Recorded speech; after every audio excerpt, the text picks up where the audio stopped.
ever feel like, I don't know, you've gotten away from a bad situation, but you don't really feel free from it? Right. That's kind of what we're looking at today with Dr. Edith Eger. Yeah. She's a Holocaust survivor and therapist, Wow.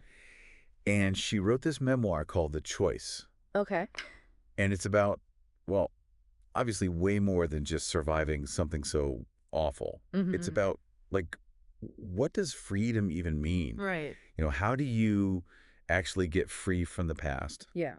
And how do you, like, make your own life your own way Yeah. after going through something like that? And what's amazing is she doesn't just tell you, here's what happened to me. Right. She uses her own life to help us understand stuff we all deal with. Right. Like, we've all had rough patches, Yeah. right? Stuff that really sticks with us. Yeah, absolutely. Those things that kind of leave their mark on you. Exactly. And what she does is she gives you a roadmap, or at least ideas for one, even if you're not, you know, a survivor of something as extreme as that. Totally. But before we get into the, like, really heavy stuff, Sure. it's important to get a sense of who she was before all this happened. So picture Hungary, but, like, before the war. Okay. And Edith is, like, this young woman, super into dance, really close with her family, Yay. just, like, full of life, you know? Yeah. And having that picture in your head, it makes everything that comes after, like, hit so much harder. It's so important to start there. You really need that context of her happy life before everything changed. Yeah. To understand the full weight of what she goes through. Exactly. And it makes you appreciate how she uses those early passions later. Oh, interesting. Like, especially dance, to help her deal with the horrors she faces. Wow. It shows how powerful art can be. Yeah. To give comfort and even strength when you least expect it. So it's 1944 when everything changes for Edith and her family. Okay. They're sent to Auschwitz. Oh, God. And, I mean, that name alone, just horrifying. Yeah. And as soon as they get there, they're hit with this brutal reality of the camp. Yeah. Families are ripped apart. Oh, God. And Edith is separated from her mother. Awful. Just awful. And later she finds out her mother was sent straight to the gas chambers. It's hard to even, it's just... Well, no, This is where you see how awful humans can be to each other. Like Edith writes about it, it's not even just the physical pain. Right. Yeah. It's the constant fear, not knowing what will happen next, always worried someone will hurt you. Right.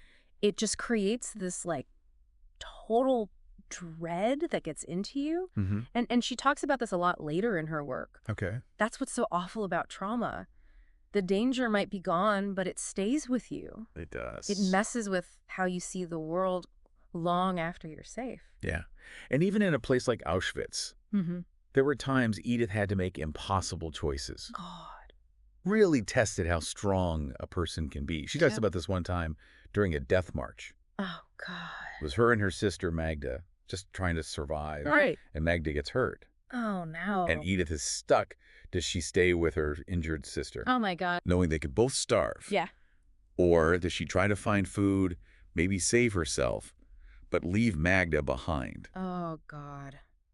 What a decision to have to make. It's unimaginable. It really is. And it shows what people in those situations had to deal with every single day. Yeah. That horrible choice between saving yourself or helping someone else. It's just, yeah. And this is where Dr. Eger's idea that there's no hierarchy of suffering is so important. Okay. Her experiences were beyond awful. Absolutely. But she always said everyone's pain is real. That's true. You can't compare trauma. It just leads to more pain. That makes sense. It's about seeing each person's experience as unique and meeting them with compassion. Yeah, I like that. So Edith and her sisters, they make it out of Auschwitz. They did. They're free, but they're marked by what they went through. You know? Right. And I think I would expect to feel this huge sense of relief. Yeah. Like, it's over, finally. Right. But it sounds like it's not that simple. It's not. It's like going from one kind of prison to another, one you can't see. Wow, what do you mean? It's the prison built out of your own memories, you know, the trauma. Right. Dr. Eger, she calls this unfinished business. Unfinished business. Yeah, and I think that really gets at what so many survivors go through. Okay. It's like carrying this weight from the past, unanswered questions, guilt. Guilt. Yeah, like, why did I survive when so many others didn't? Oh, wow. And all this unfinished business, it can show up in so many ways. Yeah, imagine. Like, how... Nightmares, always feeling on edge. Trouble connecting with people. Right. Just this general feeling that something's not right. And for Dr. Eger, this was all happening as she's trying to rebuild a life. Yeah. She finds love, gets married, starts a family, Right. moves to America. You'd think that's a clean slate. You would, but even then, It follows you. it does. She had new challenges, of course. Like what? A new culture, the Hmm. language, trying to fit in, Right, right. all while still dealing with what happened back in Auschwitz. Man, and this is what gets me. Trauma doesn't care about time. Nope. It doesn't care if you're safe now, if you've achieved things. Right. It sticks around. It's about learning to live with those scars you can't see, the ones that never really fade. So how does she deal with it all? With all that unfinished business? Well, becoming a therapist was huge for her. Interesting. How so? I think by facing her own pain and helping others face theirs, Yeah. she found her purpose, a way to heal in a way. That's amazing. To take something so awful and turn it into... I know it's powerful. It really is. And she didn't shy away from her past either. Yeah, she owned it. She used every bit of it, the good and the bad, to connect with her patients. Wow. To help them understand that she got it, really got it, in a way most people couldn't. Right. It's like you can use your pain to do good in this world, to help other people. And her approach to therapy, it was different, right? It was very unique. She used her love for dance. Wait, really? Yeah, she'd use movement, ways for them to express their emotions physically. Wow. A Holocaust survivor using dance to help people heal? I know. That's incredible. It shows how resilient she was. Yeah. How much she believed in the power of choice. Choice. Yeah, that even in the darkest times, Yeah. we have the power to choose how we respond. That's a powerful message. It is. It is. And using dance, she gave her patients a way to really feel that, Yeah. to express themselves, to take control back. So we've talked about Dr. Eger's strength, how she went from Auschwitz to becoming a therapist, Right. helping others deal with their own trauma. Yes. But there's this whole other part of her story that's really powerful, forgiveness. Yeah, It's a tough one, right? it is. Especially with something as horrific as the Holocaust. It brings up a lot of For sure. strong feelings. Yeah, and Dr. Eger's take on it Mm. really made me think. In what way? Well, she talks about forgiving her captors. Right. She even uses the word forgive with Hitler. Right. And honestly, at first, I was like, how is that even possible? Yeah. Like, how do you forgive something that awful? It's a natural reaction. Yeah, but then as I read more, Mm-hmm. I realized she wasn't saying what I thought. It's not about saying what they did was okay. Not at all. It's not about excusing their actions. Exactly. Dr. Eger's very clear about that. Right. She talks about how she forgives to free herself. To free yourself. Yeah, she says holding on to all that anger, the resentment. Totally understandable, though. Of course. Yeah? But it kept her stuck in the past.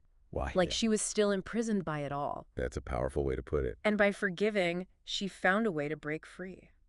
There's this line in the book that really got me. She writes, as long as I was holding on to that rage, I was in chains with him. Wow! It's like by holding on to that anger, Mm-hmm. she's still connected to them. Yeah. Right? It made me realize forgiveness. Yeah. It's not about them. It's about you. It's about letting go of that burden. Yes. And she talks about the difference between forgiveness and reconciliation. Which is so important. So important. Because they're not the same thing at all. Right. So forgiveness, the way Dr. Eger talks about it, Yeah. it's something you do for yourself. Exactly. Yeah. It has nothing to do with the other person. It doesn't mean they've changed or said sorry or anything. Right. It's about you making peace with it all. Exactly. It's about finding a way to move on for you. And reconciliation is different, right? Totally different. Reconciliation takes two. Both people have to be ready to work on things to try to rebuild. So Dr. Eger's not saying survivors should just forget about everything or become friends with their abusers. No, not at all. It's about finding your own way to heal. Yes. And that's a message that applies to everyone, right? Totally. We've all been hurt. We've all had people do us wrong. Definitely. But her story makes you think, like, how long are you going to let those experiences define you? It's a good question. What prisons are you still holding on to? And what choices can you make to break free? It's a powerful message. Even in the face of something as awful as the Holocaust, we still have the ability to choose hope. That's it. To choose healing. And those choices, they might not erase the past, Right. but they can change how we move forward. Exactly. Dr. Eger's life, it really shows the strength of the human spirit. Absolutely. Our ability to find hope even when things seem impossible. And that even when we feel trapped, Hmm. we always have a choice. Always. A choice to create a better future for ourselves. It's a powerful message. And if you're interested in Dr. Eger's story, her book, The Choice, is incredible. It really is. It really makes you think about life, about resilience, about forgiveness, It's a reminder that even in the darkest times, there's always hope. and that we all have the power to choose our own path forward. Thanks for joining us for this deep dive. It was my pleasure.